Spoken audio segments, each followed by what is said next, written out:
Do we have our guns out for a currency war, or is that just a lot of talk?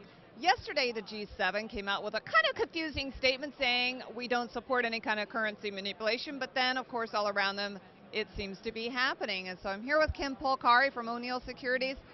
So is this just kind of, media generated, this whole currency war? Well, I'm not so sure that the currency war is media generated. Listen, understand something, that currencies come under pressure when countries, central banks start to provide monetary stimulus, right? So we've seen it happening all around the world in different countries as central banks around the world are trying to stimulate their economies. So it's really a byproduct of all this stimulation. So is it an all-out war? It's not really a war that anyone declared on each other, but pressure on currencies comes as a direct result of that. So it's really the byproduct, right? We've seen it happen here in the States. We saw it the other day on Tuesday when the Treasury, U.S. Treasury, came out and supported Japan in their monetary stimulus. You saw what happened. The yen weakened and stocks took off, right? Which is exactly what we've seen happen in this country ever since QE1, QE2, QE3. It's put pressure on the dollar and it's forced risk assets higher. And so that's what's really going on. So,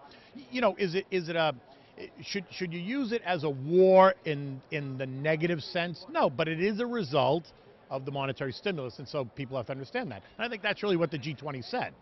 Well, and of course we know that we've had all this conversation about the race to the base and everybody wanted to make their currency the cheapest. So, I think that it just all of a sudden, with their statement, it brought it to the surface. Well, it does bring it to the surface. We've been talking about, the media's been kind of talking about a currency war over the last, couple of months, kind of under the surface. But now, it for whatever reason, all of a sudden it's gaining more exposure. Now, maybe because, central banks are continuing to stimulate and it's forcing all these currencies lower. The thing here, certainly, for the U.S. dollar is that a lot of these, oil and other commodities are priced in U.S. dollars. So the more we stimulate our economy and the lower the dollar goes, actually the more expensive all these commodities get. And that's what you've seen, right? Oil now tapping its head at $100 a barrel on West Texas Intermediate. Certainly Brent's almost at $120 a barrel. That's not going to be good for anybody because the price of oil goes up. In an economy, a global economy that's still struggling, is potentially going to present a problem.